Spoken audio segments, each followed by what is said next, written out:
이제부터는 대통령이 되기 위해서 대선 후보로서 연설을 하기 시작하는 거야. 그 대한민국 전체를 보고 연설을 하는 거죠. 그런데 대선 선거운동 과정에서도 워낙 유명한 멋진 연설들이 많아. 역사에 되게 이렇게 회자되는 연설들이 많은데 그 중에서도 가장 유명하고 가장 널리 알려진 연설이 지금 제가 보여드리려고 하는 이 연설입니다. 이 연설은 원래 노무현이 만난 링컨이라는 책이 있어요. 노무현 대통령이 선거운동 과정에서 이 책의 출판 기념회를 하면서 한 연설인데, 노무현이 만난 링컨이라는 건 노무현 대통령이 나올 때, 대통령 나오면 원래 정치인들이 책 같은 거 내잖아요. 나는 이런 생각으로 대통령이 되려고 한다라고 하면서 일종의 리더십에 관한 책을 낸 거야.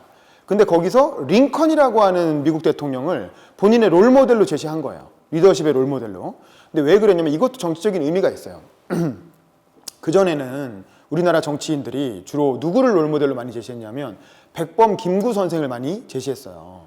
우리 김대중 대통령 연설에도 김구 선생님 얘기가 나오잖아요. 근데 노무현 대통령이 이렇게 생각한 거야.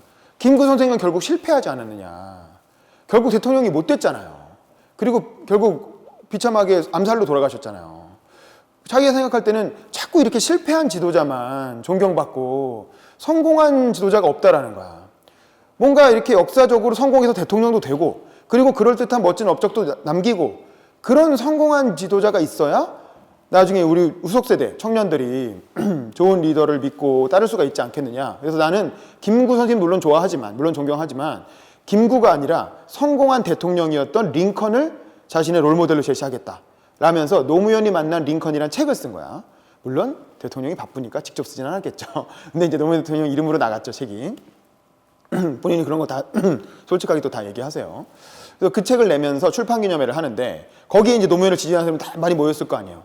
거기서 했던 축사예요. 거기서 했던 자기의 어떤 축사인데, 그거를 대통령 출마 연설로 부르게 됩니다. 맨 마지막에 그 얘기가 나와요. 내가 자꾸 대통령 여기저기서 내가 대선 나간다고 이미 했는데 자꾸 언제 출마하냐고 물어봐서, 그러면 이 연설을 내 출마 연설인 걸로 하자라고 본인이 스스로 정의를 합니다. 그래서 이게 노무현 대통령의 대선 출마 연설이에요. 그러면서 지금까지도 회자되는 가장 유명한 연설이야. 노무현 대통령 연설 중에 가장 유명하고 가장 많이 언급된. 저는 이걸 언제 처음 인식을 했냐면, 이 연설을 알고는 있었는데 이게 되게 명연설이라는 거 언제 인식했냐면, 노무현 대통령 돌아가시고 나서 이제 길거리에서 사람들이 촛불 집회를 하는 거야. 한밤중에 광화문 광장에서 촛불 집회를 하는데 제가 그걸 취재를 하고 있었거든요, 기자로서. 밤을 새면서 같이 취재를 하는데 어떤 이제 노무현 대통령 추모하는 노래가 나오는 거야. 이승환 씨였나? 누군가, 신해철인가? 이제 그런 추모하는 노래가 쫙 잔잔하게 흘러가다가 말고 간주 부분 있잖아요. 가수가 노래하는 부분이 끝나고 2절로 이어지기 전에 간주 부분의 노래가 좀 쉬잖아. 그때 그 가수가 그 음원에다가 이 연설을 간주 부분에 삽입을 한 거야. 그래서 여기서 갑자기 노무현 육성이 팡 터져 나온 거예요. 노래가 나오다 말고. 그러니까 그걸 듣던 청중들이 갑자기 엄청난 감동과 함께 막 눈물을 펑펑 흘리고 막 이렇게 온몸이 전기에 전율되는 것 같은, 저도 그런 걸 느꼈어요. 그러면서 이야, 정말 대단하다. 이분이 이때 했던 연설이 그 당시 상황과 다 맞아 떨어지면서 정말 많은 사람들에게 굉장히 큰 충격을 줬고, 지금까지도 유튜브에서 가장 조회수도 많이 나오고 많은 사람들이 명연설로 기억하는 연설인데, 왜 그런지 우리나라에 이게 조선왕조 600년 연설이라고 흔히 알려져 있거든요. 이 연설 제목이 인터넷에서도 회자될 때 조선왕조 600년이라고 알려져 있어요. 왜 그런지 한번 들어봅시다. 자, 이렇게 시작합니다. 어느 때인가부터 제가 대통령이 되겠다고 말을 하기 시작했어요. 자, 어느 때인가부터 제가 대통령이 되겠다고 말을 하기 시작했다라는 거죠. 그러니까 대통령 돼야 되겠다는 생각으로 이제 발언을 하기 시작한 거예요. 많은 분들이 제게 무엇을 했느냐를 묻지 않고 무엇을 하겠느냐, 비전을 내놓으라고 했어요. 자, 내가 대통령이 되겠다고 했더니 많은 사람들이 나한테 무엇을 했느냐고 묻지 않고 무엇을 하겠느냐, 미래에 대한 비전을 제시하라고 했다는 거야. 근데 사실 노무현 대통령 이것도 좀 불만이었어요. 아니, 내가 과거에 어떤 일을 했는지를 알면 자연스럽게 나에 대해서 알 텐데 자꾸 비전을 내놓으라고 하네? 약간 좀 불만이에요. 하지만 그럼에도 불구하고 그럼 그래, 비전 내라면 되지. 비전을 생각해봤어. 제 마음에 가장 드는 비전, 그것은 전두환 대통령이 50대 내놨던 정의로운 사회였습니다. 그렇죠. 이게 뭐냐면 이거 약간 아까 반전으로 시작하는 거예요.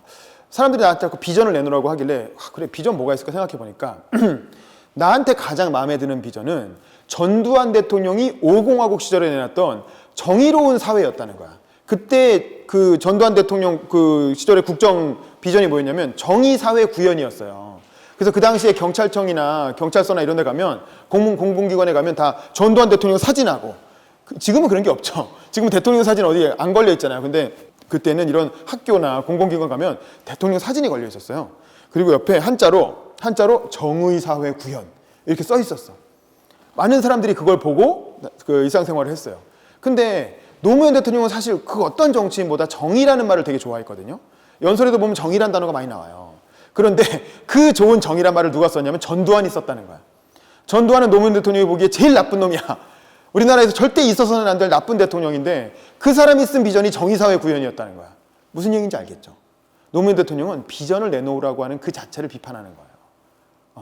비전이라는 건 그냥 말에 불과하다는 거지. 자, 그런데 한번 계속 들어봅시다. 노태우 대통령이 내놨던 보통 사람의 시대도 상당히 매력 있는 비전이었어요. 그렇죠. 노 대통령은 뭐라 그랬냐? 아까 그 전두환을 이어받아서 전두환의 친구 그리고 노태우 대통령은 보통 사람들의 시대를 열겠다라고 했어요. 그러니까 군사 정권이고 뭐 대통령이니까 되게 높은 사람일 것 같은데 노태우 대통령은 자기가 저는 보통 사람입니다. 이렇게 주장을 했거든요.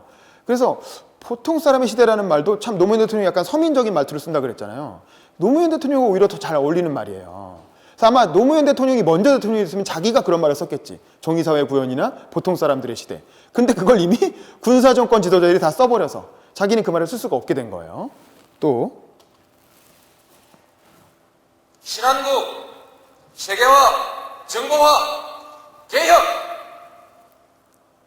문민정부의 비전도 참 좋았어. 자, 신한국, 정보화, 개혁. 이거는 문민정부, 김영삼 정부를 문민정부라고 불렀거든요.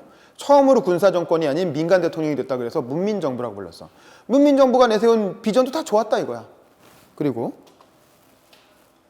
저는 국민의 정부의 비전은 달다고 합니다. 민주주의, 시장경제, 생산적 복지, 남북화해, 노사협력, 지식기반 사회. 저도 그렇게 말하면 됩니다. 저도 할 수 있습니다. 그러나 이렇게 말할 때 제 가슴은 공허합니다. 공허해진다는 거죠. 국민의 정부라는 건 김대중 정부를 말하는 거예요. 그때 얘기한 게 민주주의와 시장경제의 병행 발전, 뭐 생산적 복지, 뭐 남북화에 얼마든지 좋은 비전 얘기할 수 있다라는 거야. 나도 그거 달달 외고 그대로 할 수 있어. 근데 그렇게 말하면 어때요? 공허하다라는 거야. 왜? 말은 누가 못하냐라는 거죠. 말이 중요한 게 아니라 뭐가 중요하다? 실천이 중요하다라는 거야. 그 말을 누가 못하냐? 누가 무슨 말을 하느냐가 중요한 것이 아니라 누가 할 수 있느냐가 중요한 거 아니겠습니까? 어느 거죠.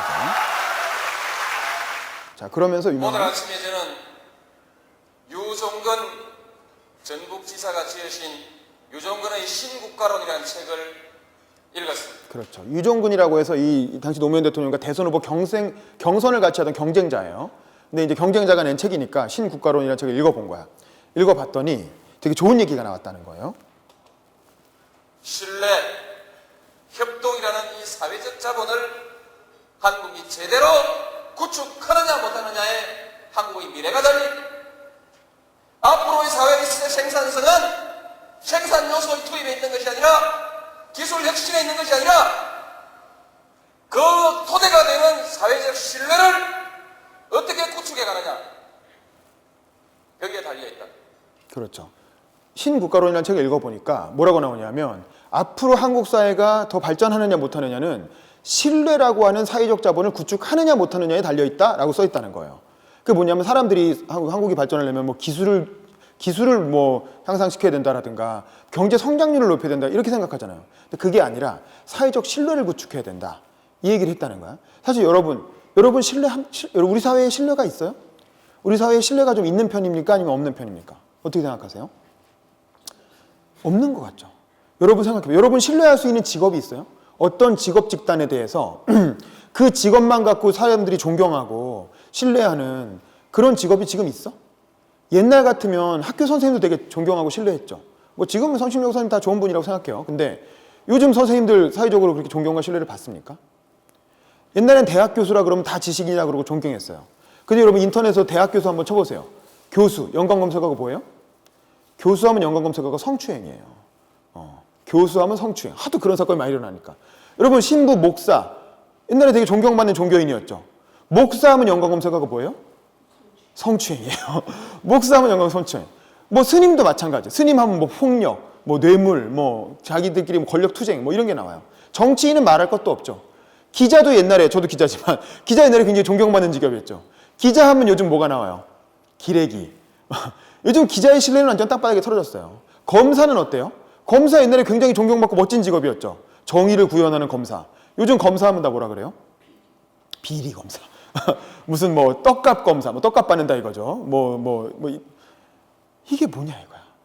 판사는 존경받나요? 판사는 또 이상하고 뭐 오심하고 잘못해가지고 뭐 잡아떼고 막말 판사, 뭐 법정에서 막말하고. 그러니까 우리 사회에서 어떤 특정 직업만 갖고 국민들의 신뢰와 존경을 받는 직업이 없어 이제는. 의사는 어때? 의사도 뭐 이상한 짓 많이 하잖아요. 비리 저지르고 뭐. 그래서 우리 사회의 신뢰가 종합적으로 무너졌다는 거예요. 근데 이런 저신뢰 사회에서는 아무리 좋은 얘기를 해도 먹히지가 않는다는 거예요. 정부의 정책이 먹히지가 않는다는 거야. 뭐가 되지가 않아. 다 사람들이 불신하니까 야, 저 뒤에 뭔가 있을 거야. 저거 해가지고 뒤에서 이득 보는 놈들이 따로 있을 거야. 이렇게 생각하니까 정부가 좋은 얘기를 해도 되지가 않는 거죠. 그래서 일단은 이분 대통령 출마하면서 이런 얘기를 하는 거예요. 신뢰를 구축하는 게 먼저다. 지금 경제 성장률을 어떻게 높일 것이냐, 뭘 어떻게 할 이게 중요한 게 아니라 국민들이 어떻게 정부를 신뢰하게 할 것이냐. 이게 핵심이다라는 거야. 그리고 내가 대통령에 출마하는 이유도 그런 신뢰를 만들기 위해서 출마하는 거다라는 거야. 자, 왜냐하면 계속 들어보세요. 이렇게 써놨습니다.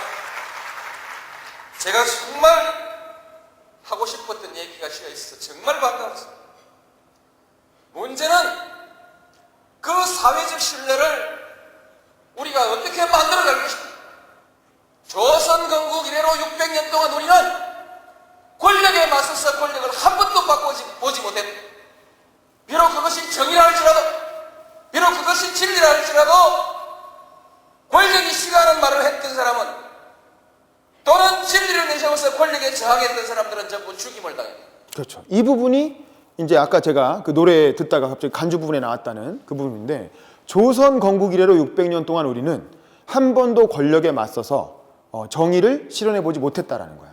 왜 이 얘기가 나오냐면, 나중에 이제 이 연설, 이때 같이 활동했던 윤태영 씨라고 이제 청와대 대변인 하셨던 분이 나중에 이제 이 얘기를 해줬는데, 사실 이 연설은 이날 갑자기 즉흥적으로 한 연설이 아니고 1년간 그 해수부 장관 시절에 민주당에서 하는 청년 당원 연수 때마다 가서 강연을 했다는 거예요. 아주 인기 있는 교육자였기 때문에, 교육 그 후보였는데, 강연할 때마다 맨날 했던 얘기라는 거야. 똑같은 얘기를 1년 내내 주말마다 가서 연설 때, 이제 강연 때 했다는 거예요. 근데 이 조선, 왜 조선이냐? 이때 노무현 대통령이 누구한테 꽂혀 있었냐면 정도전한테 꽂혀 있었다는 거예요. 여러분 정도전 알죠? 우리 얼마 전에 드라마에 요즘 많이 나오잖아요. 요즘 드라마에. 그러니까 뭐냐면 고려가 굉장히 부패한 사회였는데, 고려 말에. 그 부패한 고려를 개혁하고 조선이라고 하는 새로운 나라를 만든 혁명가 정도전이, 요즘은 드라마 때문에 유명한데 그 당시에 별로 유명하지 않았거든요. 근데 이때 정도전에 관한 책을 보면서 야, 이런 사람이 있었어 우리나라에? 그런 걸 되게 느낀 거예요, 노무현 대통령이. 그래서 정도전이 고려 말에 고려를 개혁해서 조선이라고 하는, 그러니까 권력에 저항해서 정권을 바꾼 거죠. 그래서 조선이라고 하는 새로운 체제를 만들었잖아. 그래서 거기까지는 성공. 근데 정도전은 그 다음에 죽었고, 그리고 나서 조선왕조가 시작된 이래에는 정도전 같은 도전이 다 실패한 거예요. 한 번도 정도전처럼 나라를 바꿔가지고 아예 그냥 자기가 생각하는 정의로운 사례를 스스로 실현해 본 적이 없었다라는 거예요, 우리나라가. 조선왕조 500년 플러스 그 이후에 100년, 지금까지 600년 동안 한 번도 권력에 맞서서 성공적으로 권력을 교체해 본 적이 없었다는 거죠. 그래서 백범김구가 싫다는 거예요. 백범김구를 롤모델로 하지 않겠다는 건 이분은 성공하지 못했다는 거죠. 권력에 맞서서 권력을 쟁취하지 못했다는 거야. 그래서 링컨이라는 거죠. 나는 부당한 권력에 맞서서 지금까지 싸워온 사람이고, 내가 대통령이 되는 건 그럼 우리나라의 600년간 이어져 온 어떤 잘못된 권력 구조를 뒤집는, 그럼으로써 국민들이 신뢰할 수 있는 권력을 세우는 그런 과정이다라는 거죠. 내가 대선에 도전하는 과정은. 자, 그래서 계속 이렇게 얘기합니다. 그 자손들까지 멸문지화를 당해 폐가 망신했다.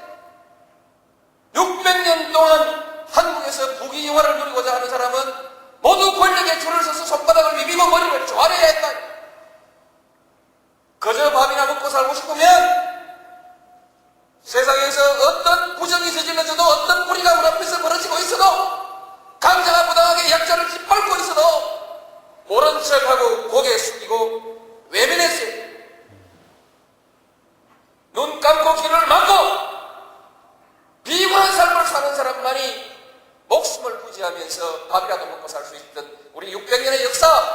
그렇죠. 지난 600년의 역사가 이런 식이었다라는 거예요.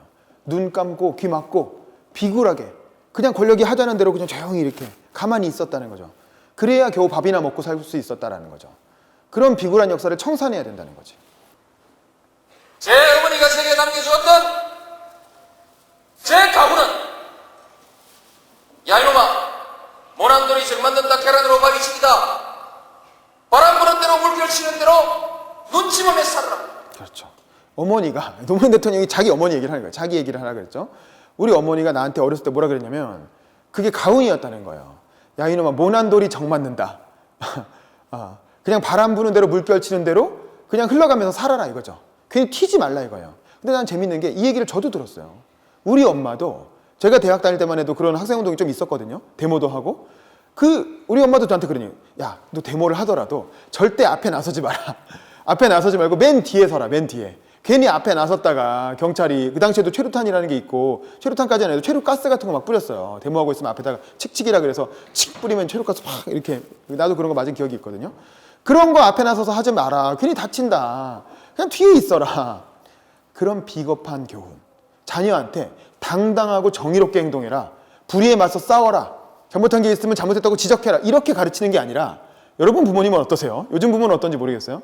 우리 부모님 때만 해도 그러지 마라. 괜히 나서면 불이익 본다. 나서면 너 손해본다. 나서지 말고 뒤로 빠져라. 자녀들한테 그렇게 가르쳤다는 거야. 가정교육을 그렇게 했다는 거예요. 저만 해도 그런 가정교육을 받은 기억이 있거든요. 노무현 대통령은 오죽했겠어요?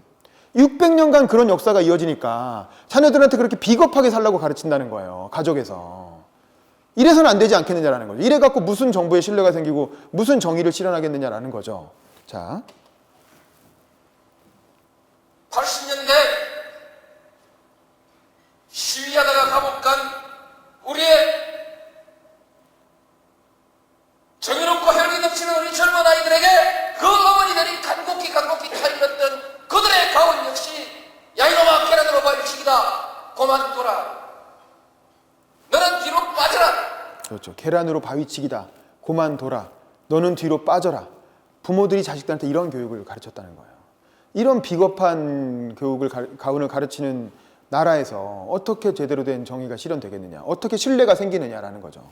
이 비겁한 교훈을 가르쳐야 했던 우리의 600년의 역사, 이 역사를 청산해야 권력에 맞서서 당당하게 권력을 한번 쟁취하는 우리의 역사가 이루어져야만이 이제 비로소 우리의 젊은이들이 떳떳하게 정의를 얘기할 수 있고 떳떳하게 불의에 맞설 수 있는 새로운 역사를 만들어낼 수 있다. 라는 거죠. 자, 여기까지가 연설의 클라이막스고 맨 마지막에 이제 그 얘기가 나옵니다. 후보 경선에 나서겠다고 그렇게 선언을 했더랬는데 아직 공식이 아니라고 보는가 싶습니다. 그래서 오늘 공식 선언하냐고 자꾸 묻길래 공식이 어디 있냐고 그랬더니 공식으로 해야 신문에 써준대요. 이게 공식 선언. 그래서 오늘 이 얘기를 대통령 후보 경선에 나서는 공식 선언으로 받아들여 주시기 바랍니다. 그렇죠. 그래서 이게 내가 대선 경선에 출마하는 공식 선언이다 라고 받아들여달라고 본인이 직접 얘기를 하죠. 그래서 이게 대선 출마 연설이 되는 거예요. 대선 출마 공식 연설이 되는 거죠. 그래서 이런 출판 기념회에서 했던 유명한 연설이고 지금도 많이 회자가 되죠. 그러면 대통령 선거 과정에서는 어떤 일이 있었느냐? 이제 민주당이 이때 국민 경선이라는 걸 했어요. 그래서 이제 전국을 순회하면서 경선을 하면서 연설 대회를 열어요. 거기서 아주 되게 유명한 명연설들이 많이 나오는데 특히 인천 경선에서 했던 연설이 되게 유명해요. 이때 노무현 대통령이 어떤 공격을 받았냐면 이런 공격을 받아요. 우리나라는 이 빨갱이, 좌익이라고 하는 게 굉장히 큰 치명적인 비판 포인트가 되잖아요. 노무현 대통령 자체는 사회주의 사상을 가진 사람은 아니에요. 민주화 운동을 열심히 했지만 내가 보기엔 자유주의에 가깝죠. 리버럴에 가까운 사람인데 노무현 대통령 와이프가 아까 권양숙 여사가 있다고 그랬잖아요. 근데 그 권양숙 여사의 아버지, 그 노무현 대통령한테는 장인이죠. 장인이 6.25 때 그 해방공간에서 좌익 활동을 했다는 사실이 밝혀진 거야. 그게 이제 언론의 기사가 된 거야. 아마 조선일보 이런 데서 막 썼겠죠. 그러면서 장인이 좌익이었다. 장인이 빨갱이였다라는 게 알려지면서 빨갱이 사위가 된 거야. 그렇죠? 노무현 대통령이 해방공원에서 빨갱이 활동을 한 사람의 사위인 게 나중에 이 선거 과정에서 알려진 거야. 그러니까 엄청난 역풍이 불었겠죠. 야, 쟤도 역시 빨갱이야. 빨갱이 사위니까 빨갱이 아니야? 이렇게 생각을 했겠죠. 보수 쪽에서 생각하기엔. 뭐 말도 안 되는 얘기지만 어쨌든 굉장히 불리한 악재가 터진 건 사실이잖아요. 자, 이런 악재가 터졌을 때 여러분 같으면 이런 걸 어떻게 해결하겠어요? 하면 좋겠지만 당신은 또 그럴 수가 없는 상황이죠. 내 와이프의 아빠가 장인어른이 빨갱이였다 라는 사실이 언론에 공개가 돼서 지금 엄청난 공격을 받고 있는 상황이에요. 인천 경선은 그 상황에서 딱 벌어진 거예요. 인천을 어떻게 발전시키겠다는 얘기를 잔뜩 하고 나서 마지막에 요 얘기를 딱 덧붙인 거예요. 이제 그 논란에서 해명을 해야 되니까 연설 때 노무현이 뭐라고 얘기했는지 들어보세요. 이것도 아주 유명, 아주 그냥 특히 여성들 아내 이렇게 가정 주부들의 어떤 신금을 울린 아주 유명한 명연설인데 이걸 어떻게 반박했는지 한번 잘 들어보세요. 자, 음모론, 색깔론, 그리고 근거 없는 모략 이제 중단해 주십시오. 그렇죠. 한나라당과 조선일보가 합창해서 입을 맞추어서 저를 허들떴는 것을 반하기도 참 힘이 듭니다.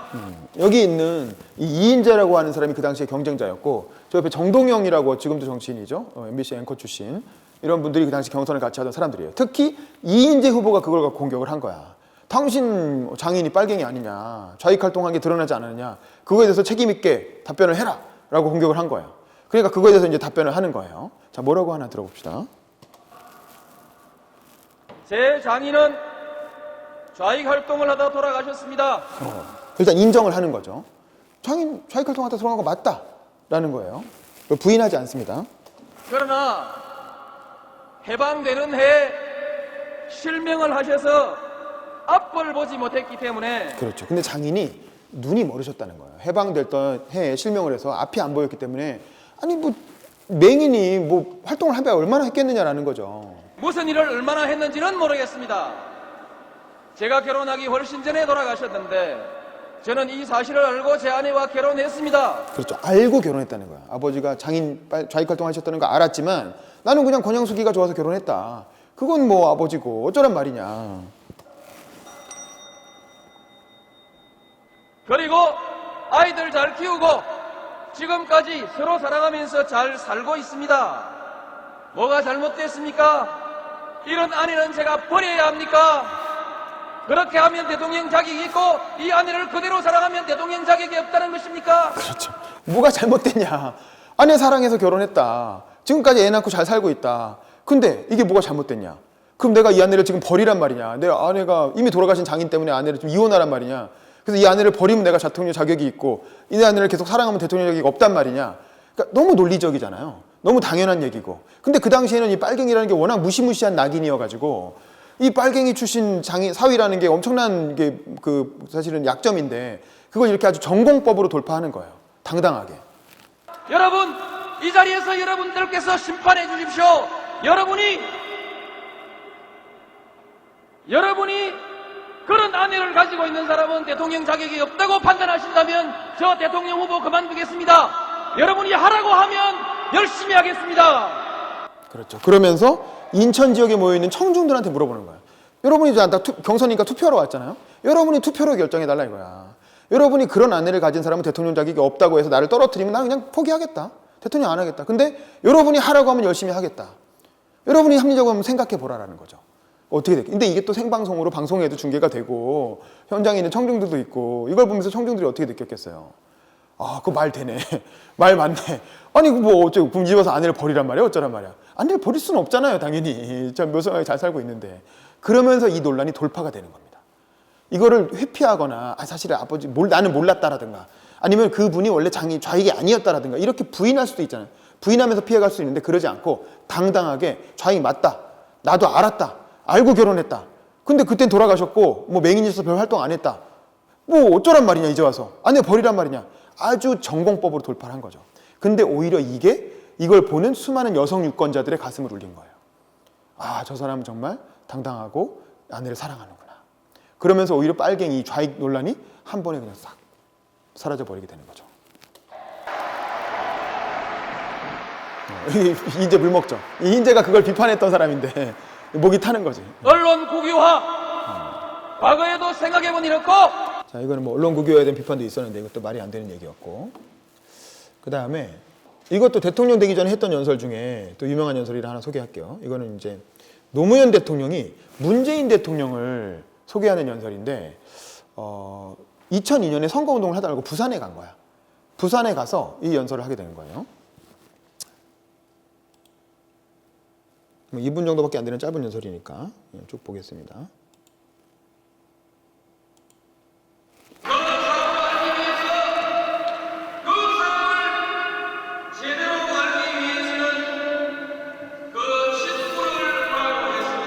자, 이 얘기를 왜 하냐면 노무현 대통령이 대선에 나왔잖아요. 근데 노무현 대통령이 아까 대학 어디 나왔다 그랬어요?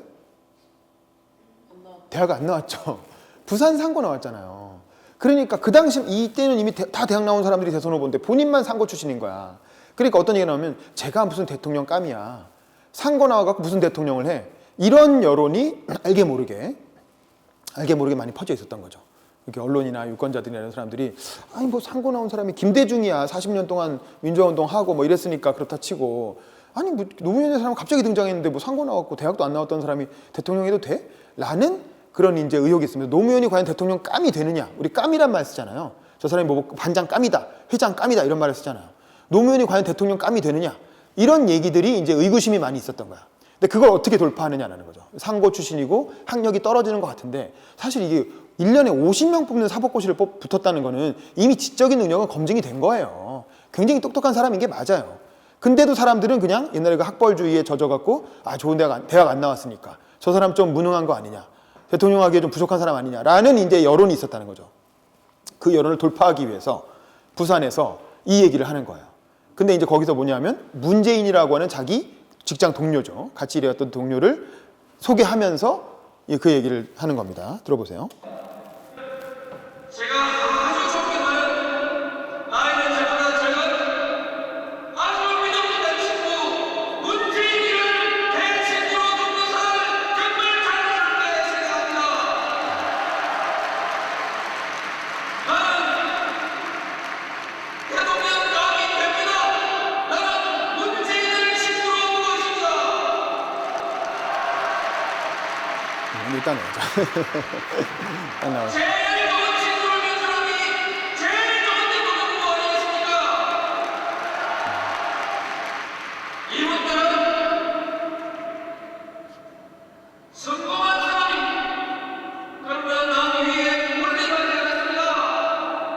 남들에게 눈물 나는 일을 하지 않았습니다. 강하고 형된 사람들을 오늘도 돕고 있습니다. 잘못된 것을 반성하기 위해서 오늘도 수고하고 있습니다. 그렇죠. 자, 여기 이제 문재인 대통령을 지지했던 연설인데 이거는 뭐냐? 이 어떤 맥락인지 알겠죠? 본인이 대통령 감이냐라는 비판이 자꾸 들어오니까 나는 대통령 감이 된다라는 걸 설명하기 위해서 내 친구가 이렇게 훌륭한 사람이다라고 얘기를 하는 거야. 그럼 대학을 잊어서 다시 갈 수는 없잖아요. 근데 문재인은 경희대를 나오고 문재인도 사법고시를 아마 차석으로 붙었을걸요? 그러니까 굉장히 머리가 좋은 사람이에요. 그 시절에 50명 뽑던 그 시절에 사법고시 차석으로 붙은 사람이니까 굉장히 머리가 좋고 똑똑하고 부산에서 변호사 활동을 아주 잘하고 있는 사람이란 말이야. 평생을 노무현하고 같이 동료로서. 그러니까 이런 훌륭한 사람을 내가 친구로 두고 있는데 왜 내가 대통령 감이 아니냐 라면서 이 사람들은 성공했지만 남을 짓밟지 않고 가난한 사람들을 도우면서 지금도 수고하고 있는 사람들이라는 거죠. 이런 좋은 사람들을 친구로 두고 있는 내가 왜 대통령 감이 아니냐 라면서 어떤 본인을 변호하는 본인의 어떤 대통령 감이라는 걸 주장하는 연설인데 이때 노무현 대통령이 문재인을 친구라고 부르면서 이게 문재인은 노무현의 친구로 이렇게 딱 이게 네임이 생기는 거야. 브랜드가 생기는 거야. 노무현의 친구 문재인. 원래 친구 아니죠. 5살 차이 나는데 무슨 친구야. 근데도 그냥 이 사람을 내 친구라고 불러준 거죠. 그러면서 문재인은 노무현급이 되는 거예요. 그리고 나서 노무현 대통령이 돌아가시고 나니까 노무현 대통령의 그 유지를 500만 명이 추모했다 그랬잖아요. 그 추모 열기를 이어받아서 누군가 노무현 대통령의 뜻을 이어서 정치를 해야 되는데 아무도 그걸 이어받을 사람이 없는 거야.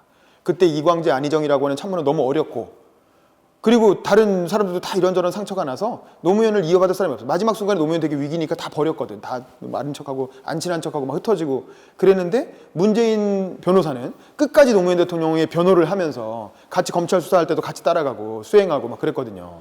끝까지 노무현 대통령의 의리를 지켰고 또 노무현이 자기 친구라고 얘기했고 그랬기 때문에 문재인 변호사가 정치권에서 노무현의 뜻을 이어갈 사람이다 라고 이렇게 호명이 되면서 다시 이제 불려 나오게 되는 거죠. 사실 문재인 변호사는 전에도 공천 제의가 있었지만 안 받았어요. 김영삼 대통령이 정치권에 영입하려고 할 때도 안 했고 나는 그냥 변호사 생활이나 하겠다. 시민사회에 남겠다고 해서 끝까지 정치를 안 하려고 그랬는데 지금 요즘 민주정책연구원하는 양정철이라는 분 있잖아요. 요즘 정권 실세로 많이 오르내리는 그 양정철 씨가 전 비서관이죠. 그 문재인 대통령 그 양산에 자택 있잖아. 전원주택 같은 거 지어서 시골에 내려가서 혼자 살았거든요. 가족들이랑. 근데 그 양산 자택에 내려가서 거기다 텐트를 치고 그 앞마당에 그 산속에 있는 그 전원주택이거든요. 거기다 텐트를 치고 일주일 농성을 한 거예요. 당신이 대통령 나와야 된다. 노무현 대통령이 당신 친구라고 하지 않았느냐. 당신이 아니면 이걸 누가 이어받겠느냐. 라고 해서 이제 문재인을 끌고 나와서 대통령이 출마하게끔 만든 거죠. 근데 그렇게 하는 데 있어서 가장 중요한 계기가 바로 이 연설이었던 거예요. 이 연설로 노무현이 문재인을 친구로 규정했기 때문에 노무현의 유지를 문재인 대통령이 이어받을 수 있었던 거죠. 그래서 역사적인 의미가 있는 굉장히 중요한 연설이다. 라는 겁니다. 자, 그리고 이제 몇 개 안 남았어요. 이거는 이제 독도연, 이건 대통령이 되고 나서 했던 공식 연설이에요. 그러니까 지금까지 본 연설은 연설문이 있고 연설문을 읽는 연설이 아니죠. 다 그냥 바로 그냥 하는 연설이잖아요. 이게 즉흥적인 것 같지만 평소 생각이 다 담겨 있는 건데 이 연설만은 그 대통령의 글쓰기라는 노무현과 김대중 정부 시절에 청와대 연설비서관 하셨던 강원국 씨가 쓴 유명한 책이 있거든요. 그 책을 쓰신 저자가 노무현 대통령이 했던 대통령 시절 연설 중에 가장 최고의 연설이 뭐냐라고 물어봤을 때 이 연설을 꼽았어요. 이건 뭐냐면 독도 연설이야. 우리나라가 그 당시에 일본에서 자꾸 시네마현에서 무슨 고시 같은 거 발표하고 독도가 일본 땅이라고 타케시마라고 자꾸 주장을 하면서 일본에서 무슨 교과서, 독도를 자기네 땅이라고 주장하는 교과서를 막 편집해서 내고, 그러니까 이제 그거에 대해서 국민들이 너무 여론이 안 좋고 한일 관계가 안 좋아지니까 노무현 대통령이 연설로 이걸 정리를 하는 거예요. 이 문제를 돌파하는데, 자, 뭐라고 하느냐. 이것도 앞부분만 잠깐 볼게요. 자, 유명한 연설입니다. 존경하는 국민 여러분, 독도는 우리 땅입니다. 자, 첫 문장이 어떻게 시작하냐면 이렇게 뜬금없이 바로 독도는 우리 땅입니다. 이렇게 시작을 하죠. 독도는 우리 땅이라는 건 우리 국민들이라면 누구나 그냥 동의하는 당연한 명제죠. 그런데 사실 이 연설은 한국 국민을 대상으로 하는 게 아니고 전 세계 여론을 대상으로 하는 연설이에요. 우리가 일반적으로 독도는 우리 땅이라고 주장할 때 뭘 얘기합니까? 독도는 우리 땅 노래 있죠. 뭐라고요? 신라시대 뭐 이렇게 우상국 신라장군 이사부도 지하에서 웃는다. 그래서 신라시대부터 시작해가지고 막 역사를 얘기하고, 우리 옛날에 기록을 보면 독도가 우리 땅이라는 게 다 나온 세종실록 지리지에 나오고 이렇게 얘기하잖아요. 근데 노무현 대통령 그렇게 얘기하지 않아요. 그게 아니라 어디부터 시작하냐 하면, 앞에 얘기는 다 자르고 딱 뭐부터 시작하냐면, 그냥 우리 땅이 아니라 40년 동안의 역사가 뚜렷하게 새겨져 있는 역사의 땅입니다. 자, 40년 동안의 역사예요. 40년 동안의 역사. 이 40년이라는 건 뭘 말하는 걸까요? 언제부터 언제까지의 40년일까? 자, 보세요. 독도는 일본의 한반도 침탈 과정에서 가장 먼저 병탄되었던 우리 땅입니다. 그렇죠. 일본이 우리나라를 먹은 역사가 35년이잖아요. 이런 표현해서 죄송한데 우리나라를 병탄했던 역사가 35년인데 그 35년 앞에 5년이 있었다라는 거야. 그 앞에 5년 동안 우리나라를 병합하기 위한 사전 작업을 한 거죠. 그 사전 작업을 할 때 제일 먼저 병탄한 지역이 독도였다라는 거야. 그러니까 독도는 단순히 우리 땅이 아니라 일본이 일제 강점기가 시작되는 과정에서 제일 먼저 집어삼킨 땅인데, 한일 합방은 1910년에 일어났기 때문에 1905년에 병탄됐던 독도는 한일 합방 때 들어간 게 아니라는 거예요. 일본 측 주장은. 근데 이제 샌프란시스코 조약이라고 해서 일본이 패망하고 나서 한일 협정을 무효로 하면서 우리가 다시 국권을 회복했잖아요. 근데 한일 협정 때 병탄한 지역만 돌아간 거야. 일본이 생각하기에는. 근데 독도는 그 전에 이미 병탄했기 때문에 그 전에 이미 일본 땅이었다라는 거지. 그래서 이거는 돌려주지 않았다라는 게 일본 측 주장인 거예요. 근데 그거에 대해서 노무현 대통령은 정면으로 변박하는 거죠. 뭔 소리 하는 거냐. 그 과정이 다 일관된 일제강점기로 가는 과정 아니었냐. 이제 와서 그런 소리 하는 게 어디 있느냐라고 얘기하는 거죠. 일본이 러일 전쟁 중에 전쟁 수행을 목적으로 편입하고 점령했던 땅입니다. 러일 전쟁은 제국주의 일본이 한국에 대한 지배권을 확보하기 위해 일으킨 한반도 침략 전쟁입니다. 그렇죠. 러일 전쟁은 러시아 싸운 전쟁인데 러일 전쟁에 승리하면서 을사조약 맺고 이제 한국을 병탄하는 길로 가게 되잖아요. 그럼 대표적인 제국주의 침략 전쟁이라는 거야. 그럼 그 전쟁 과정에서 병탄한 독도가 어떻게 일본 거냐? 근데 그 전쟁이 패망해가지고 일본이 망했잖아요. 그러면 그것도 다 당연히 토해내는 거지. 이제 와서 한일 합방 때 없었다고 해서 자기네 땅이라고 주장하는 게 말이 되느냐? 라고 역사적인 맥락을 짚어가면서 설명을 하는 거죠. 일본은 러일 전쟁을 빌미로 우리 땅에 군대를 상륙시켜 한반도를 점령했습니다. 군대를 동원하여 왕궁을 포위하고 황실과 정부를 협박하여 한일 의정서를 강제로 체결하고 토지와 한국민을 마음대로 징발하고 군사시설을 마음대로 설치했습니다. 자, 이 부분이 뭐냐면 군대를 동원해서 왕궁을 포위했다는 게 얼마 전에 여러분 녹두꽃이라는 드라마가 있었죠. 그 드라마에 범궐이라고 해서 이제 거를 범한다는 거지. 그러니까 궁궐을 일본군이 막 쳐들어와가지고 기관총 쏘고 해서 뭐 총격전을 벌여갖고 경복궁을 점령하는 장면이 나오거든요. 그 얘기를 하는 거예요. 군대를 동원해서 궁을 포위하고 압박해가지고 강제로 한일의정서 체결한 게 아니냐. 우리 국토 일부에서 일방적으로 군정을 실시하고 나중에는 재정권과 외교권마저 박탈하여 우리의 주권을 유린했습니다. 일본은 이런 와중에 독도를 자국 영토로 편입하고 망루와 전선을 가설하여 전쟁에 이용했던 것입니다. 그리고 한반도에 대한 군사적 점령 상태를 계속하면서 국권을 박탈하고 식민지 지배권을 확보했습니다. 그렇죠. 그러니까 역사적 맥락을 보면 이렇다는 거야. 독도만 먹은 게 아니고 독도를 통해서 러일 전쟁에 활용하고 그러면서 군정을 실시했다는 거죠. 그래서 5년간 군정을 실시하다가 1910년에 한일 합방이 돼버리는 거죠. 그러면 그건 일제강점기의 연장이라고 봐야지. 어떻게 그것만 따로 띄어서 그건 한일 합방 전이니까 그거는 자기네 땅이다라고 주장할 수가 있냐라는 거죠. 근데 이 논리를 왜 러일 전쟁을 드냐 하면 전 세계가 우리나라 신라시대 기억하겠어요? 우리나라 세종실록에 나온 얘기를 전 세계가 기억하겠어? 그 의미를 두겠어요? 하지만 러일 전쟁은 세계사적 사건이잖아요. 그리고 2차 세계대전, 1차 세계대전으로 이어지는 거고 그 다음에 이제 나중에 제국주의 침략전쟁으로 이어지는 거기 때문에 세계 여론이 기억하는, 세계 여론이 가장 잘 알고 있는 러일 전쟁을 예로 들어서 그 맥락에서 일본이 했던 나쁜 짓, 그게 바로 독도다라고 얘기하고 있는 거죠. 그래서 결국 이거는 세계 여론을 설득하기 위한 연설이다. 단순히 일본을 비난하는 연설이나 국내 국민들을 이렇게 설득하는 연설이 아니라 전 세계 여론을 상대로 연설을 하는 거예요. 이렇게 이 상황은 전 세계적으로 이게 국제 분쟁화되어 있었기 때문에 대통령이 이렇게 연설을 하면 이건 번역이 돼서 전 세계 언론이 다 나갑니다. 그럼 특히 도입부의 얘기를 쭉 하면 이건 안 나갈 수가 없죠. 이걸 나가라고 일부러 이렇게 배치를 한 거예요. 그래서 세계 여론이, 세계 여론에서는 일본하고 한국이 뭐 섬 하나 놓고 영토 분쟁을 하나 보다, 이 영토 분쟁이 있나 보다 이렇게 생각할 거 아니에요. 그게 아니라 이게 세계적인 세계사적 맥락에서 볼 때 이렇게 일어난 거였고, 그러니까 이건 일본이 100% 잘못한 거다 라고 세계 여론을 설득하기 위해서 일부러 이런 역사적 맥락을 통해 설명하는 거예요. 굳이 삼국시대나 조선시대로 가지 않고.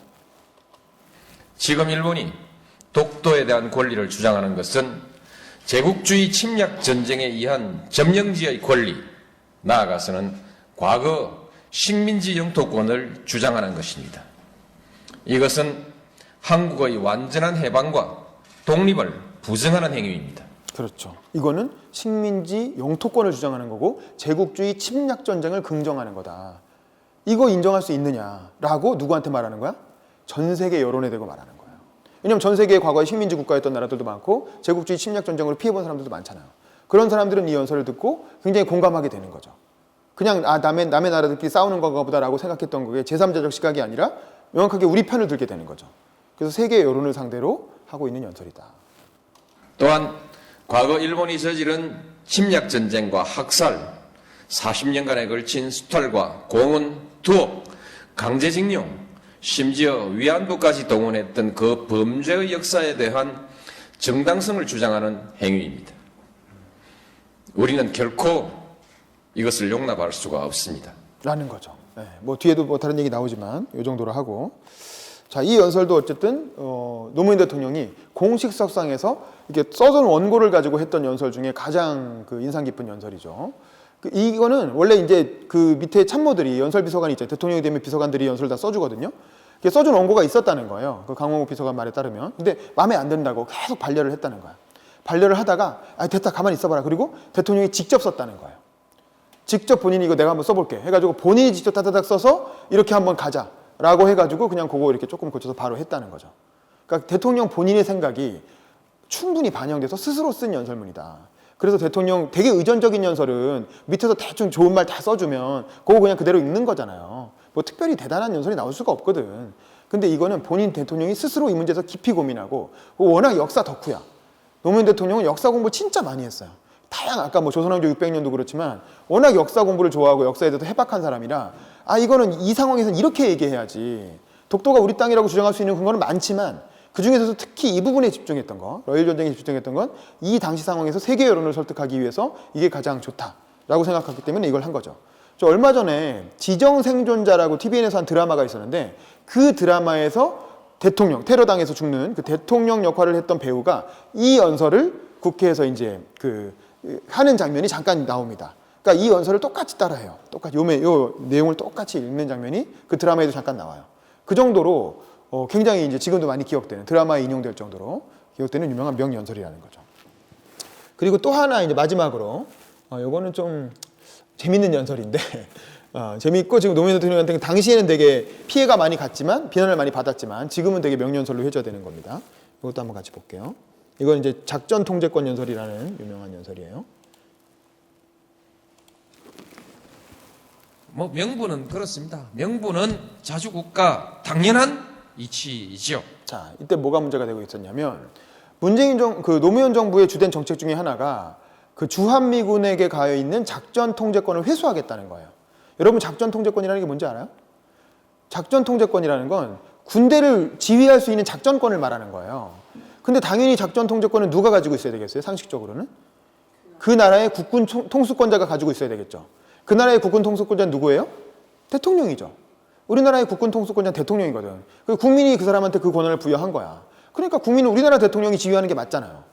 근데 놀랍게도 우리나라는 한국전쟁 이후로 이승만 대통령 때 주한미군 사령관에게 작전 통제권을 이양합니다. 왜냐하면 한국전쟁을 치러야 되는데 북한하고 우리 힘으로는 안 되니까 미군이 도와줘서 같이 싸웠단 말이에요. 미국이 우리보다 세니까 미국한테 작전권을 주는 게 그때는 합리적이었던 거죠.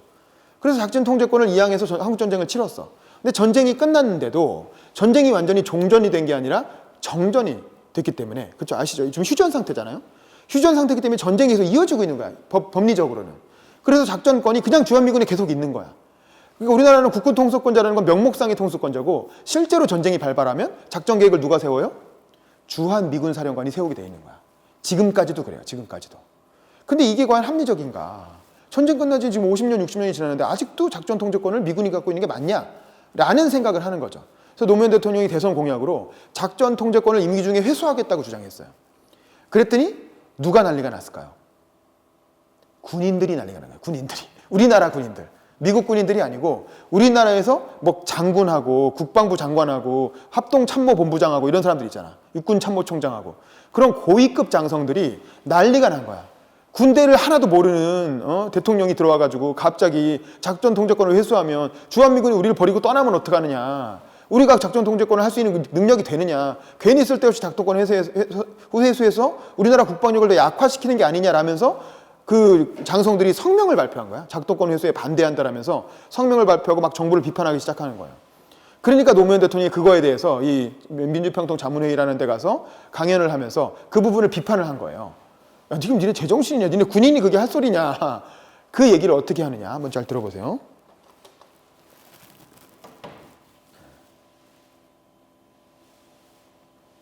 우리가 작전 통제 하나 할 만한 실력이 없냐? 대한민국 군대들 지금까지 뭐 했노 이게?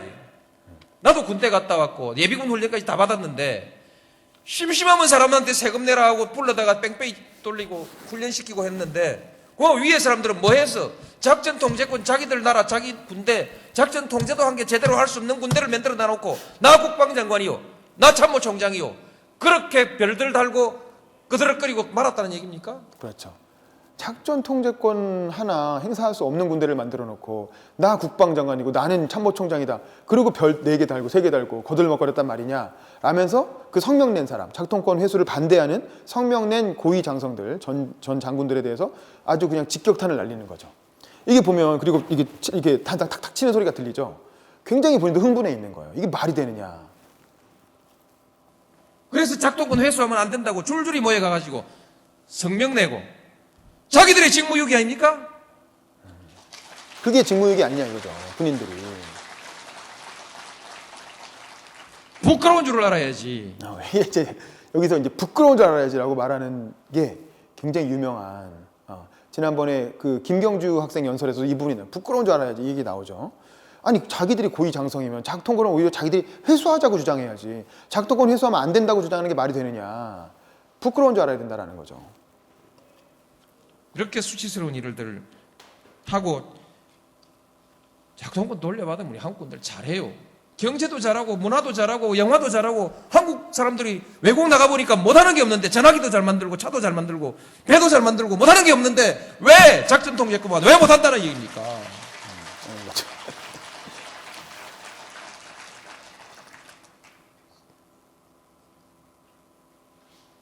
실제로요. 남북 간에도 외교가 있고 한국과 중국 사이에도 외교가 있는데 북한의 유사시라는 건 뭐 있을 수도 없지만 전쟁도 유사시도 있을 수가 없지만 그러나 전쟁과 유사시를 항상 우리는 전제하고 준비하고 있는데 중국도 그렇게 준비하지 않겠습니까? 한국군이 작전 통제권을 가지고 있을 때 북한과 우리가 대화하는 관계, 중국과 우리가 대화할 때 외교상의 대화를 할 때 동북아시아 안보 문제를 놓고 대화를 할 때 그래도 한국이 말빨이 좀 있지 않겠습니까? 작전 통제권도 없는 사람이 민간 시설에 폭격을 할 건지 안 할 건지 그것도 마음대로 결정 못하고 어느 시설에 폭격할 건지 그것도 지 마음대로 결정 못하는 나라가 그 판에 가가지고 중국한테 무슨 할 말이 있습니까?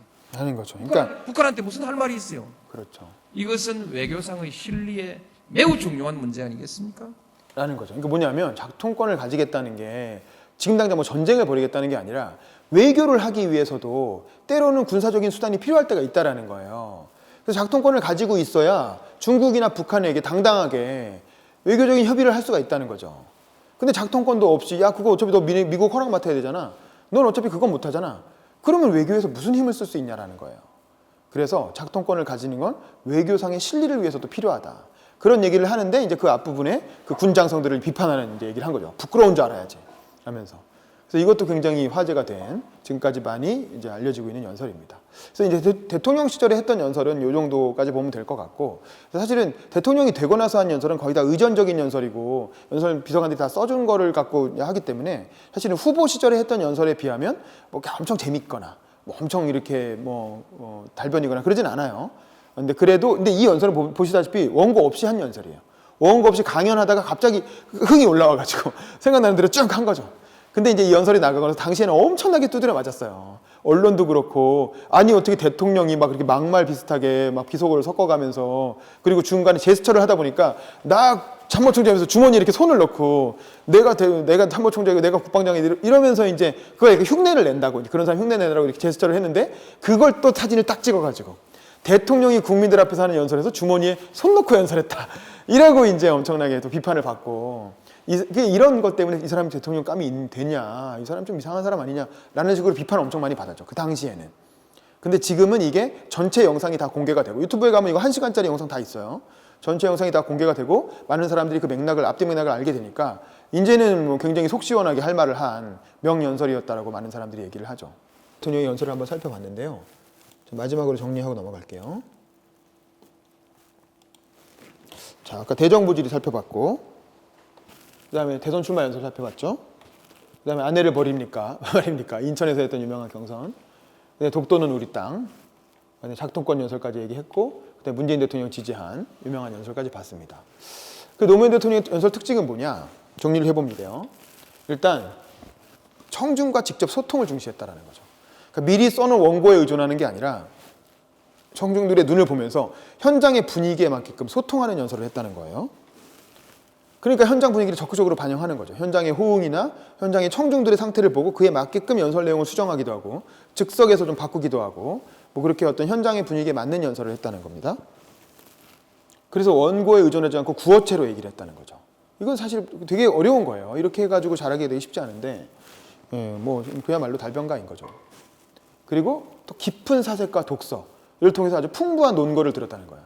즉흥적으로 하는 연설이라고 해서 상식적인 수준의 그런 얘기를 한 게 아니라 평소에 워낙 공부를 많이 하고 워낙 책을 많이 읽었어. 김대중 대통령도 책을 진짜 많이 읽은 사람으로 유명하지만 노무현 대통령도 굉장히 다독가예요. 책도 엄청 많이 읽고. 그래서 논거가 되게 풍부하고 역사적 사례가 쫙 나오죠. 그래서 듣다 보면 굉장히 공부가 돼요. 뭔가 이렇게 강의 듣는 것 같은 그런 느낌이 들어요. 전체적으로 풀로 다 들으면. 그리고 반복과 비유 그걸 적절히 활용해서 반복과 비유를 활용하면서 굉장히 논리적으로 탄탄한 연설을 했다라는 거죠. 그 다음에 이제 그래서 아주 우리가 흔히 말하는 전통적인 정치 연설이에요. 노무현 대통령 연설은 대중들을 상대로 그 유권자들을 상대로 하는 아주 전형적인 전통적인 정치 연설을 아주 기가 막히게 잘하는 달인의 경지에 이른 사람이었다. 그래서 그리고 또 자신의 말을 지키기 위해서 아주 열정적으로 살았죠. 아까 말한 것처럼 이 있습니다 하면서 이제 3당 합당에 반대하고 국회의원 선거 부산에서 계속 도전했다 떨어지고 심지어 서울에서 당선됐는데도 불구하고 다시 또 부산에 내려가서 또 도전했다 떨어지고 그러니까 그렇게 자신의 말을 지키기 위해서 굉장히 실천적으로 살았다는 거죠. 그리고 마지막에는 결국에는 서거까지 본인이 돌아가신 것까지도 자기가 했던 이런 말들이 있기 때문에 자기가 지금 상황에서 비굴하게 목숨을 이어가면 자기가 했던 이런 활동들, 이런 연설들이 다 무의미한 게 돼버리는 거예요. 저 사람은 결국 마지막에 비리 저지른 사람이잖아. 결국 돈 받아 먹었잖아. 그리고 뭐 재판 가서 뭐 사실은 재판을 끝까지 했으면 노무현 대통령은 아마 무죄가 나왔을 거예요.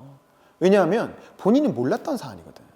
본인은 몰랐고 아내가 아까 맥락이 그렇잖아요. 아내가 이제 아들 유학 집 사주느라고. 그러니까 이건 본인은 끝까지 몰랐던 사안이기 때문에 나중에 알게 된 사안이고 재판이 만약에 끝까지 하면 3심까지 가고 대법원까지 갔으면 결국 무죄 나왔을 거예요. 근데 무죄 나오는 동안 2, 3년 걸릴 거 아니에요. 2, 3년 동안 국민들이 그걸 기다려 주겠어요? 이미 전 국민적으로 저 사람은 죄인 이렇게 낙인 찍히는데 지금 조국 교수도 조국 장관도 마찬가지죠. 이미 죄인으로 낙인 찍혔잖아요. 재판 시작도 안 했는데. 우리나라 시스템이 이래요. 일단 문제가 되면 이렇게 유명 인사들은 그냥 검찰이 기소하고 언론에서 의혹 제기하고 그럼 그걸로 게임 끝이야. 이게 재판 가서 이게 반론을 하는 게 의미가 없어요. 그때 가서 3년 뒤에 무죄 받으면 뭐합니까? 국민들 마음속에 저 사람은 비리 정치인으로 이미 낙인이 찍히는데. 그러니까 노무현 대통령은 그렇게 서거를 하실 수밖에 없었다. 근데 왜냐하면 자기 말을 지키기 위해서. 자기가 지금까지 쭉 해온 정치 인생과 자기가 이렇게 해왔던 연설들의 내용을 지키기 위해서는 자기가 떳떳하다는 걸 몸으로 보여줄 수밖에 없었다는 거죠. 그래서 결국 저는 뭐 결코 자살을 옹호하거나 잘했다고 하는 건 아닙니다. 저는 그럼에도 불구하고 그분이 살아 계셨어야 됐다고 생각해요.